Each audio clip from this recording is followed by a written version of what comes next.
मोटापा भी इस पे कोई असरअंदाज होता है अगर ओवर वेट हो लोग? मोटापा क्यों आपके गुर्दों को खराब करता है उसमें।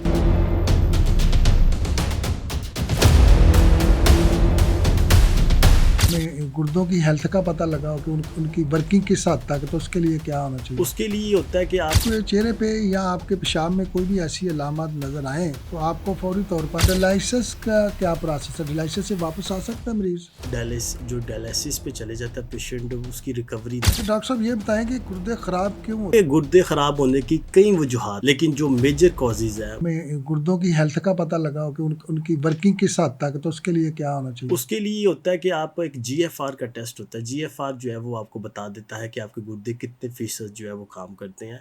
और जीएफआर जो है उसकी वैल्यू जो है वो आप क्रेटिनिन से निकाल सकते हैं। अगर आपका क्रेटिनिन जो है क्या कहते हैं, नॉर्मल वैल्यू तो 0.5 से लेके 1.2 तक होती है।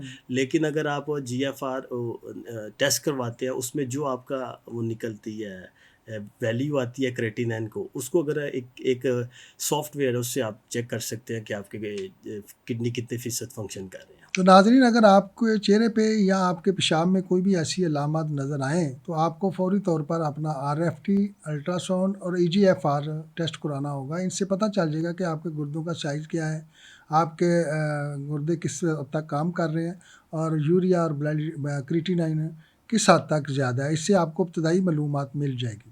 यही टेस्ट है ना डॉक्टर साहब?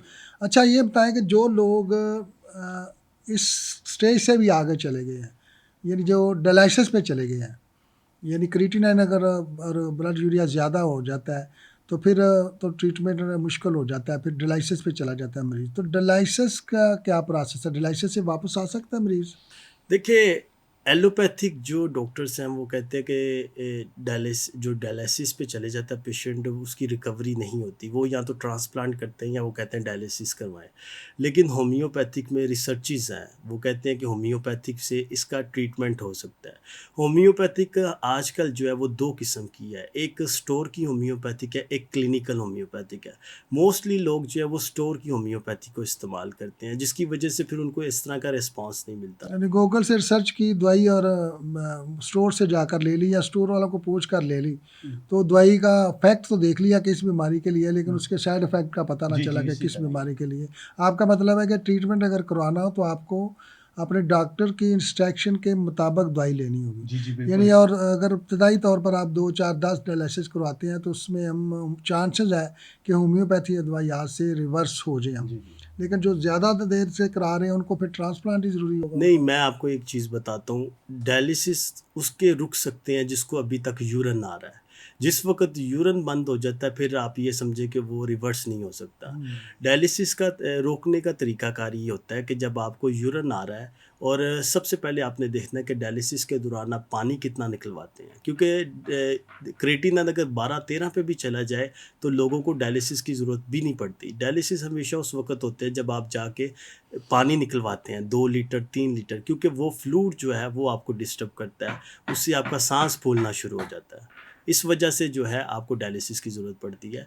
और ये होम्योपैथिक भी ये नहीं करता कि आप मेडिसिन स्टार्ट की है तो फ़ौरी तौर पे डायलिसिस बंद हो गए हैं। उसका तरीकाकार ये होता है, पहले आपका जो आप मेडिसिन जब यूज़ करते हैं उसमें आपका जो पानी है वो कम होना शुरू हो जाता है। वो जब कम होना शुरू हो जाता है तो वो आपका जो है ना गुड साइन होता है डायलिसिस से रिवर्स होने का। फिर आहिस्ता-आहिस्ता क्रेटिनिन नीचे आना शुरू होता है और फिर आप हफ़्ते में पहले 1 दफ़ा जाते हैं डायलिसिस पे। उधर वहाँ पे आपको स्टेबल करना पड़ता है। फिर आहिस्ता-आहिस्ता 2 दफ़ा, 10 दिन में 1 दफ़ा, फिर 15 दिन में 1 दफ़ा। इस तरह डायलिसिस रुकते हैं। कोई ऐसी मेडिसिन नहीं है कि आप यूज़ करने के बाद फ़ौरी तौर पे डायलिसिस रुक। गुर्दों का बेसिक फंक्शन क्या है? देखिए, गुर्दों का जो बेसिक फ़ंक्शन है वो ये है कि गुर्दे आपकी बॉडी में जो है फ़िल्ट्रेशन का काम करते हैं।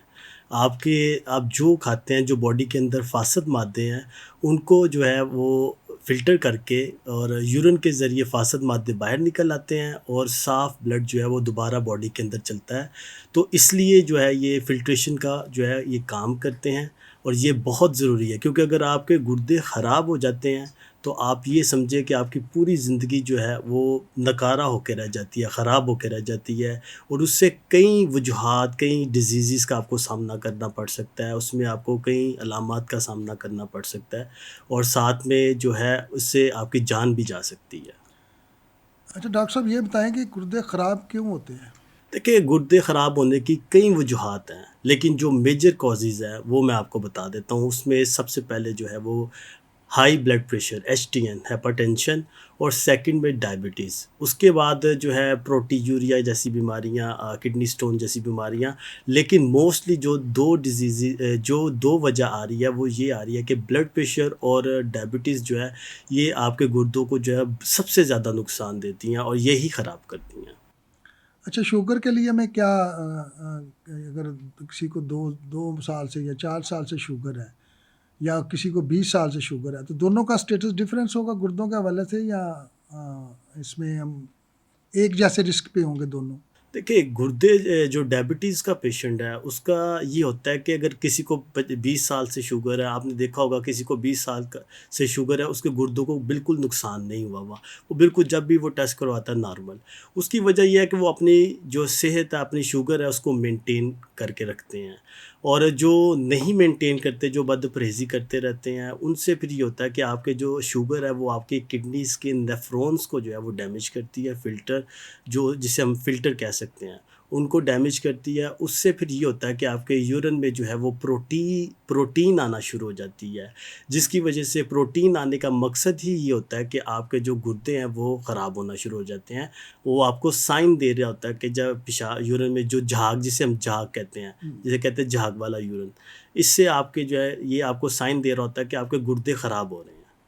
अच्छा, ये यानी दोनों का कोई इसमें कोई असर नहीं है कि कोई पुराना शुगर का मरीज़ है या नया शुगर का मरीज़ है, दोनों ही रिस्क में है। जी, जी, बिल्कुल, अगर बिल्कुल। वो उनकी शुगर कंट्रोल नहीं रहती, मुसलसल ज़्यादा रहती है, तो गुर्दे उनके ख़राब हो जी। सकते हैं। तो ब्लड प्रेशर के हवाले से भी यही फ़ार्मूला है कि अगर किसी को थोड़ा अर्सा हो गया ब्लड प्रेशर, और किसी को बहुत पुराना ब्लड प्रेशर है, तो ब्लड प्रेशर क्या असरअंदाज देखिए, ये गुर्दों इसमें पे? ज़रूरी नहीं है कि पुराना ब्लड प्रेशर है कि नया ब्लड प्रेशर है। ब्लड प्रेशर जिस वक़्त आपका शूट करेगा, उसमें आप हाई रिस्क में आपकी लाइफ़ आ जाएगी। उसमें आपके किडनी जो है फ़ेल हो सकती है, लिवर फ़ेल हो सकता है, ब्रेन हैमरेज हो सकता है, हार्ट कार्डियक फ़ेल हो सकता है। इसलिए इसमें कोई वो नहीं है कि इसको 20 साल से ब्लड प्रेशर का इश्यू है, या इसको जो है कल या 2-3 दिन से ब्लड प्रेशर का इश्यू हुआ है। इसमें आपके जो है ना हाई, हर वक़्त वो बंदा जो है वो हाई रिस्क में रहता है, जिसका ब्लड प्रेशर हाई रहता है। जिन लोगों के ब्लड प्रेशर ज़्यादा है, उनको एहतियात करनी चाहिए कि वो अपने ब्लड प्रेशर को कंट्रोल रखें। जी, बिल्कुल, इसी तरह ही है कि अगर आप ब्लड प्रेशर को कंट्रोल नहीं रखेंगे, आप जो है क्या कहते हैं, किसी वक़्त भी आपका जो है गुर्दे ख़राब हो सकते हैं। मोटापा भी इस पे कोई असर-अंदाज़ होता है, अगर ओवरवेट हों लोग तो देखिए, गुर्दों से? ओबेसिटी जो है वो उसमें आप कई जो है डिज़ीज़ में आप मुब्तला हो सकते हैं, और उसमें किडनी जो है वो भी जो है उसमें आती है कि जब आपको मोटापा रहता है। मोटापा क्यों आपके गुर्दों को ख़राब करता है? उसमें कई वजह है। एक तो आपके वज़न की वजह से गुर्दों के ऊपर दबाव पड़ता है, दूसरा जो है उसमें डायबिटीज़ और ब्लड प्रेशर के चांसेस जो है वो बहुत ज़्यादा होते हैं।